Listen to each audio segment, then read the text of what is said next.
That's the problem. That's where things go wrong. You can be as safe and as precautious as you want to be, but you go somewhere and you deal with somebody who's not following the same things you are, and they can get you sick. So it's like, I don't want to live in fear. I don't want to be scared of everything, but I also don't want to run out to everything. And I can't walk around every time I see people like, don't touch me. Or maybe I can't. Is that okay? Is that like the new normal to say, get away from me? Don't breathe on me?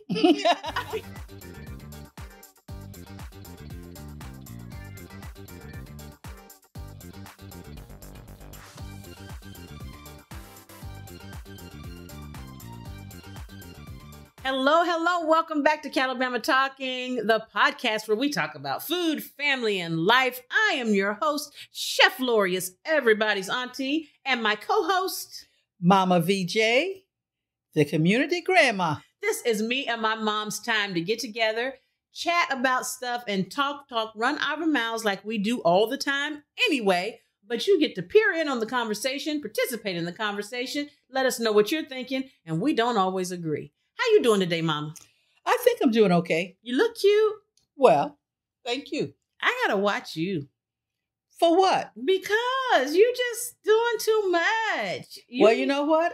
Then just get your eyes ready because I plan to do more. As long as you keep doing it by yourself, single, we all you need. Me, my husband, and your grandchildren are all you need. I wish this child would get over herself. I'm not under myself. I'm just saying. I'm looking out for your best interest. I know. So my best interest. So we agree. Sure. That didn't sound convincing at all. Whatever. Anyway, whatever, Mama is right. It's interesting. We were having a conversation with my daughter, Madison, recently. And, right now we're still we're still in COVID, but it's kind of not COVID. Well, it is COVID, and we're figuring out what to do. School's about to start, and the kids are going to be home and stuff. And she's talking about being afraid to get back into doing things because she usually likes to dance. That's her thing, is dance. And she used to do dance 8 to 10 hours a week. It took me and you both and a carpool to get her back and forth, more you than me. But now she's like, oh, I don't want to go. And I'm like, well, sweetie, they're kind of doing some things to make it possible. And she's like, I don't want to go. And you made a statement. You said, sweetie, you can't stay in this house forever. That's the thing. You have to know that you're going to have to take a risk. You're going to have to go out, but you take the precaution. Yeah. And then you just know. Yeah. That it's going to be all right. Oh, it is hard though. I'm torn about it a little bit, Mama. Like, okay, there's a whole bunch of thoughts running through my head. So first of all, I was reading an article that said they found coronavirus on some chicken wings, and they found some coronavirus on some packaged shrimp, and they weren't sure if the virus got on it from the shipping point or anyway, it was all this stuff. And then all of a sudden I was like, we can't buy chicken wings no more. Like, what in the world? How do we live in this? I don't want to say scared world, but how do we live in this coronavirus active world? I mean, don't be fearful, but be reasonable. What are we supposed to do? Drop some wisdom on me, Mama. Oh, please. I'm serious. Well, no, seriously though, you take precaution. Yeah. But you just have to know that God has your back. I know, yeah, and to me that sounds so cliche-ish, but my point is that you cannot live in fear. Yeah. You have to do things afraid. Wow. I mean, it's not that, I keep having these things in my throat. And of course, at first it was like, is it? No, it is not COVID. You don't have COVID-19, Mama. I have had this problem on my throat forever. You have allergies. Yes. I got them when I moved to Virginia too. I didn't have it before, but when I came here, I got it. So the thing is, you have to think about, okay, if I'm going to go back out, it won't be exactly the way it was, but there are precautions that have been taken. The whole idea of being at home back starting in March, our part of the bargain was that we would stay home so the curve could be flattened. Right. Then our business part was that while we were home, then they were going to figure out ways so that we could socially distance appropriate. That's the whole part of the bargain. One of those kind of social contracts. Yes. The social contract is saying that the other side had to do something too. It wasn't that you go home forever. You can't stay home forever. No, you can't. And it's not safe to. But, even on that saying we can't stay home forever, I don't like it when people start this whole thing about, well, kids should just go to school. They should just go to school to be social.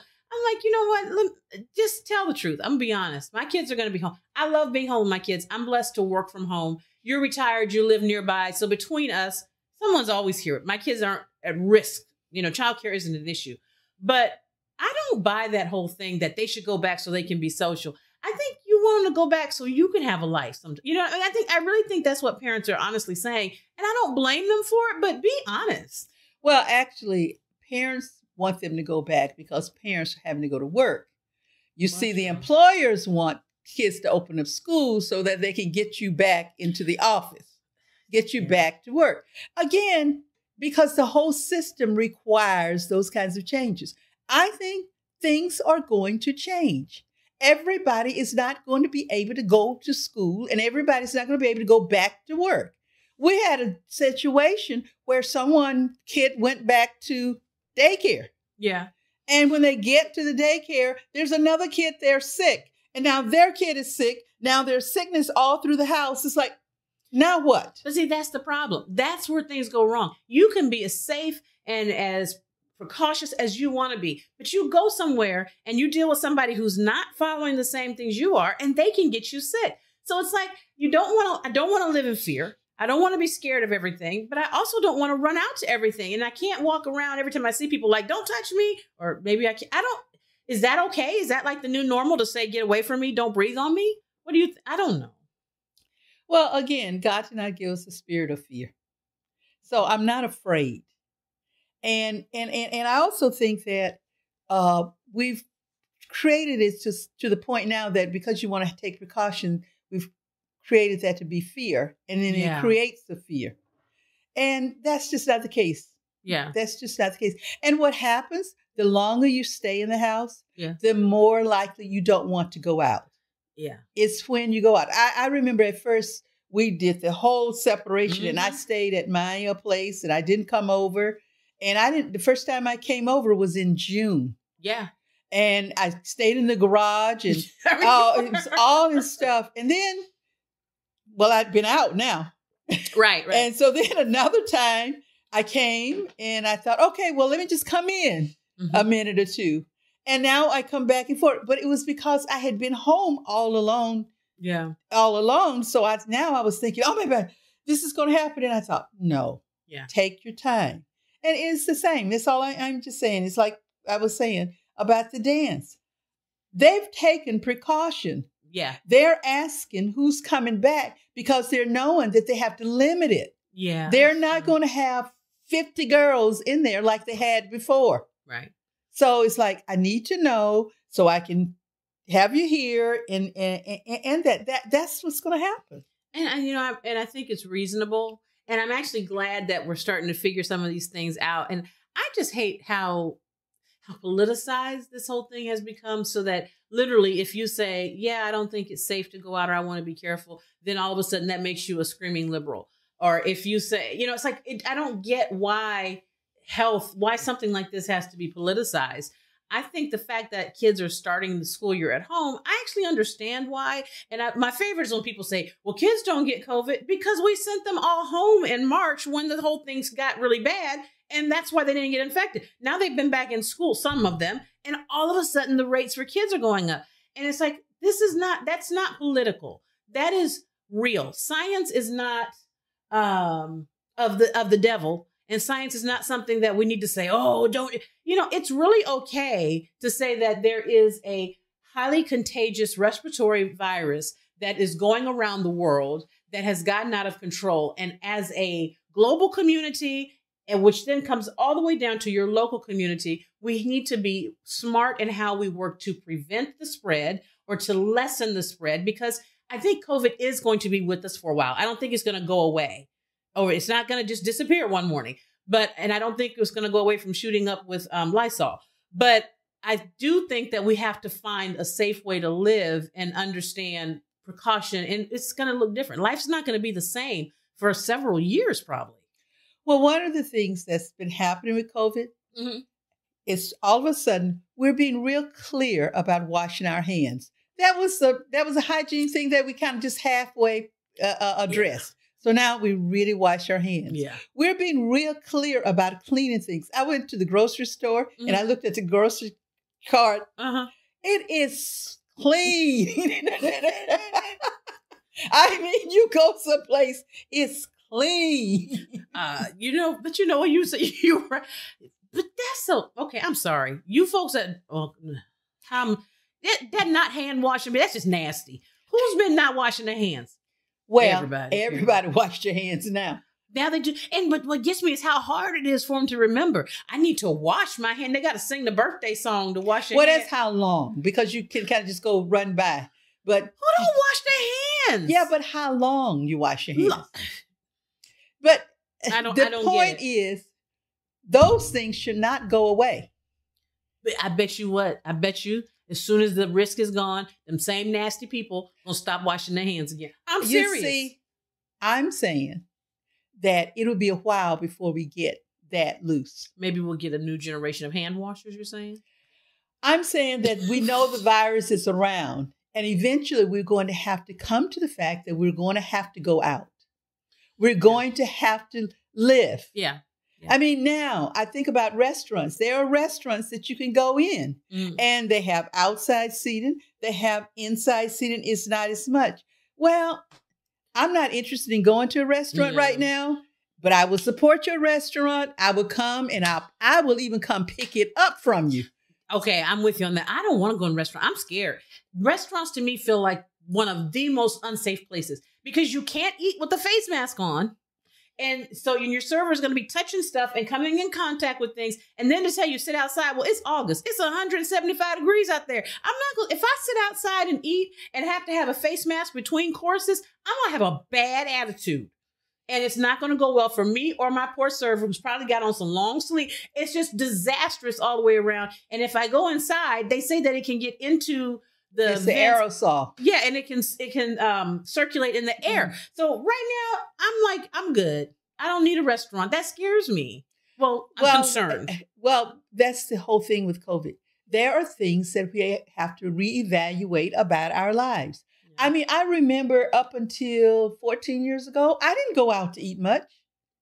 Yeah, that's true. That's true. You and Daddy cooked. Well, when I was a teenager, we went out to eat a lot together. That was our little thing. We just did breakfast on Saturday morning and dinner on Friday nights. Okay, I guess you have a point there. Because Sundays we ate at church and the rest of the week you cooked. Okay, never mind. It felt like more. But yeah, I guess, okay, I would tell you, I went the other day and I got a pedicure and I got my nails done. And I was nervous and I've been waiting and I was like, forget it, I can paint my own toenails. And I had even ordered little nail wraps. I've been doing stuff. And I was just like, okay, I got to get my nails done. Not because I felt like my life was going to end or my civil liberties or my rights were being violated. I was like, I want to get my feet done. So I went, and the salon that I went to, which is the one I normally go to, they are so prepared for this. I actually felt safe getting this pedicure. They had it when you first walk in. It's like a plexiglass thing that you stand at. They have the markers on the floor where 6 feet apart is. You can't even go to the counter to check in. First, someone comes around to you while you're standing there, takes your temperature. Then you go over to where they used to have the coffee section, and they've replaced it or kind of upgraded it with a sink for washing. They always had a sink, but it has a hand washing sink and a soap dispenser, but they're motion detected. So you don't touch them. Because I always think about that. So if I touch it, and then I just get it. No, you come in, stand by the plexiglass, take your temperature, go over, motion sensor, wash your hands, soap and water for 20 seconds, because apparently people don't know how long to wash their hands. Then you come back after all of that's clear, and then you can go up to the counter to check in, and there's plexiglass around the whole counter. Then when I get the pedicure done, when I'm sitting in the chair, there's a whole plexiglass thing between me and the technician. Then when we finish that, to get my nails, there's a whole plexiglass thing between me. Honestly, I felt safe. They had hospital grade secure sanitizer everywhere, but this salon's always a good one. So then I'm like, okay, I guess if this is everybody wouldn't have the same, probably work up to the standard of that salon, but I don't feel bad. I didn't feel scared going to get a pedicure. Well, that was like early in March and April, this beauty salon that I got my hair done at. And you guys just had a fit after I went. We showed you. And what was ridiculous was this salon was 2,400 square feet and it was 3 people in there. And it's like they couldn't get it. But it was nothing. You were wrong for that, Mama. I was right. No, you weren't. Well, it was whatever. not safe. It was in the height of the pandemic, and you should not have gone. I still hold to that. I know you don't agree with me, but I don't because it wasn't any. It was just 3 people in there. But that's how it spreads. There's no way for you to know before you got there that it was only going to be 3 people. Yes, I did. And the reason I knew that was because the person had told me that it was only going to be that number. Mm-hmm. But at any rate, my point is that as long as you stay in the house, you're going to imagine the worst. Yeah. I guess that is how fear works. I guess, and that's the thing. What's the difference between being fearful and being safe? I don't think I'm fearful. I know I'm concerned. I may be more concerned than someone else is, but I don't feel afraid. Like, I wasn't afraid to go get the pedicure. I was concerned because once you go outside of your environment, you don't know what other people are doing. Okay. The difference here, Lori, is you don't realize it, but you've been going in and out all along. I go to the grocery store. That's true. That's so true. Once you go in and out, it's a different thing. But if you never go out. Okay. And that's what's happening with some of the kids is they haven't gone out. So there's this absolute concern. That's true. And it creates this, they don't know what to expect. They're really concerned about going out. And you have to do that. It's too bad that we politicize this to the point that people can't just be rational about it. It's like, like we talk about church, okay? Mm-hmm. We talk about churches. And there's a whole group of people that have church. Right. And I listen to them, and these are some friends. And one set of friends, there's several of them. And I told Lori, I said, you know what? Some churches can continue to have church. You sure did. You said they ain't got no members, no way. In those churches, if you put 2 people on the row, you would run out of people before you ran out of pews. Okay. Now they can have church. Y'all go right ahead on have service.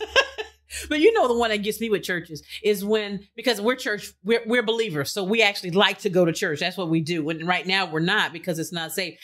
I see the revivals that they have. And then they say somebody came back with COVID. And I'm like, what did you think? It was a COVID hotbed. Y'all running around praying for each other, laying hands on each other, singing on each other, blowing on each other with no masks or barely any mask. And then come back talking about, I got COVID, but let me show you how the Lord delivered me.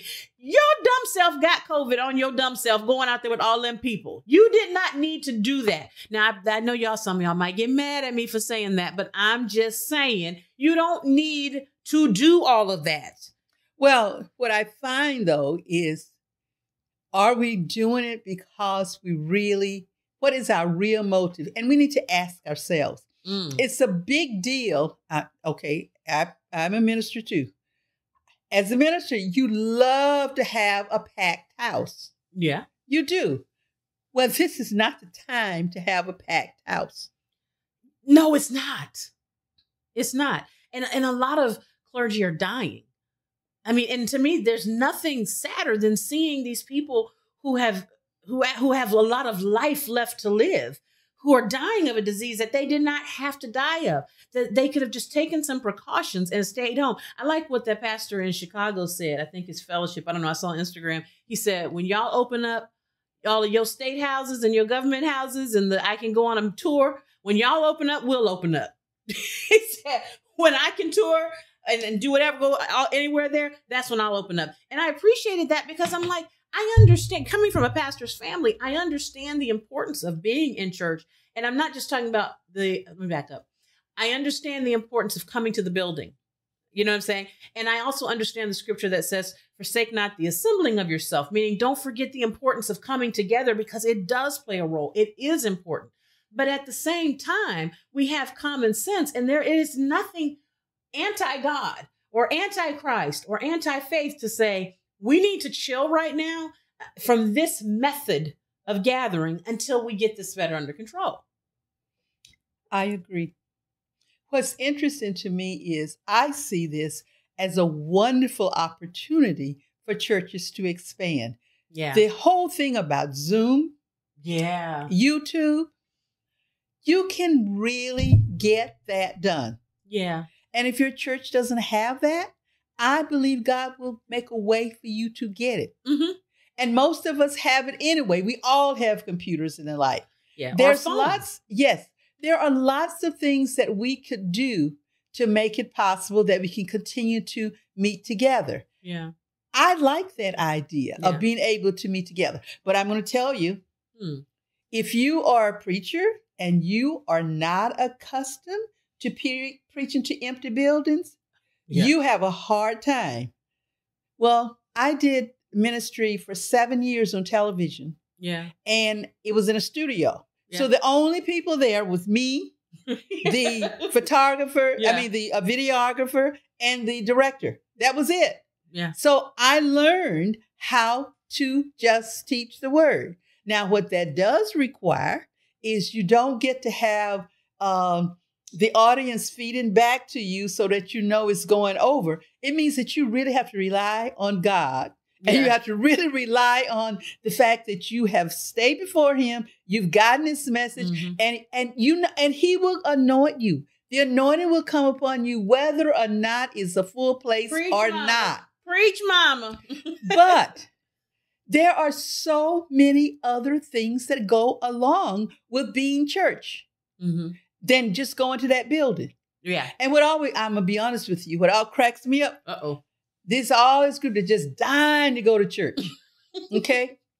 I could put money on that if I went back to 2019 and there was 52 Sundays, I suspect they missed at least half of them. And that's always the way it works, isn't it? Oh, we just need to be in church. No, you just need somewhere to go. You just got to have, because no one said that you, again, the whole Zoom thing, everything them, Facebook, you can get to your people to get the word to them. Yeah.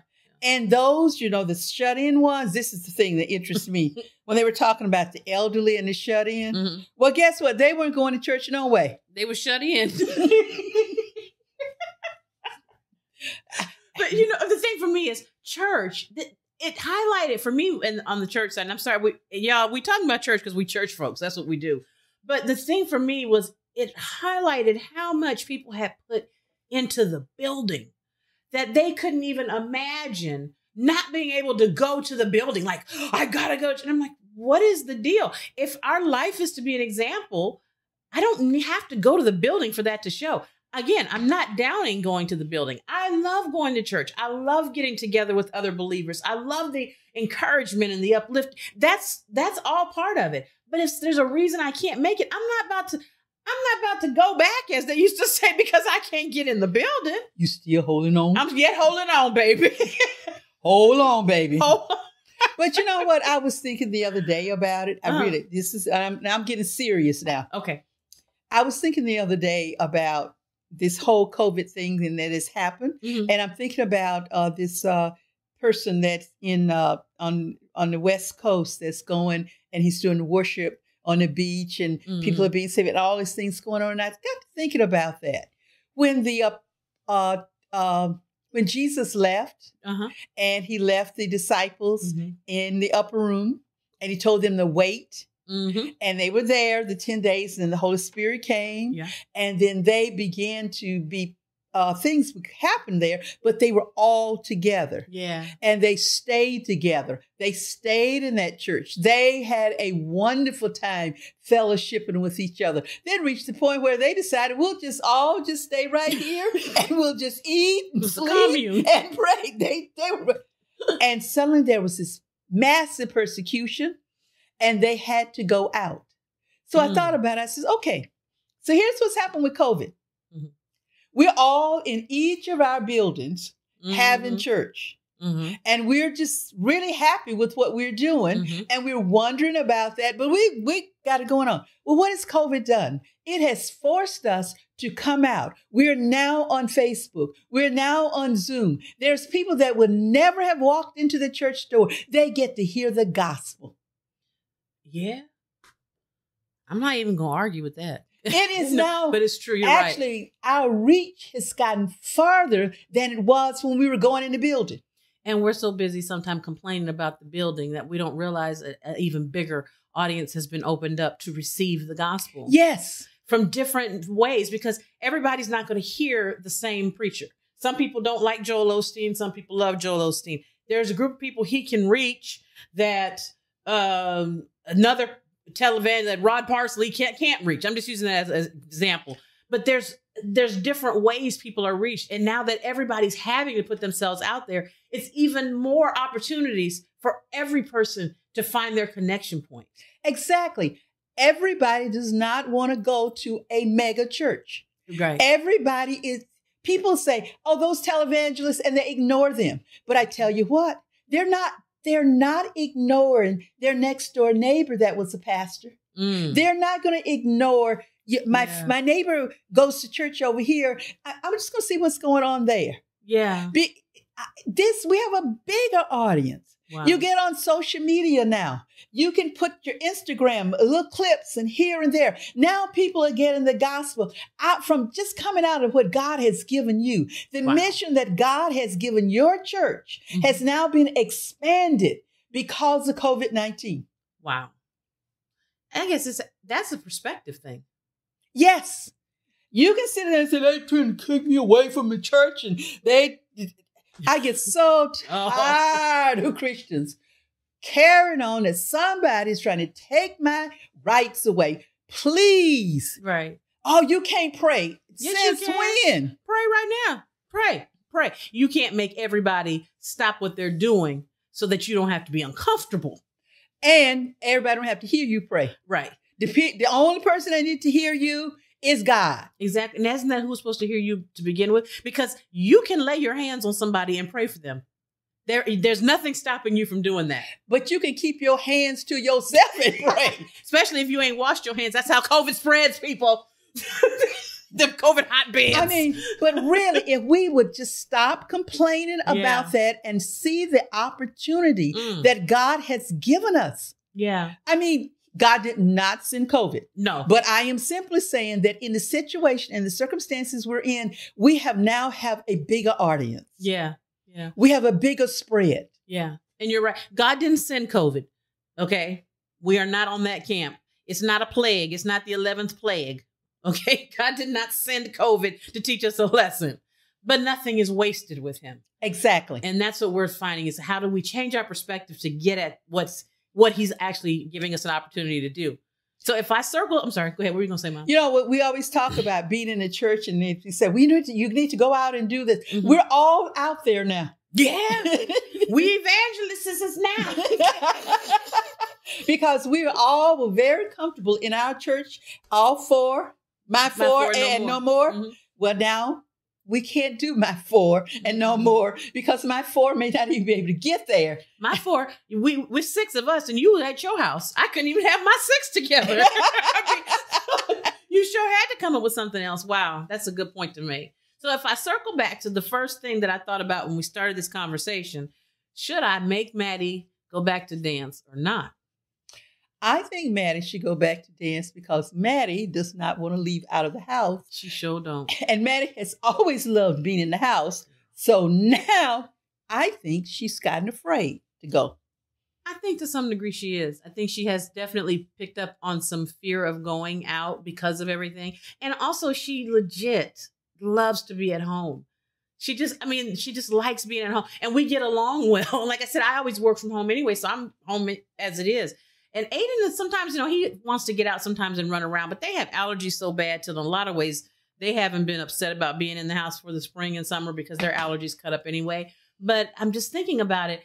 I don't think she needs to take, 8, 10 classes like she did before. But I think it would probably be good to just say, look, let's find one. There's one or two things she really likes.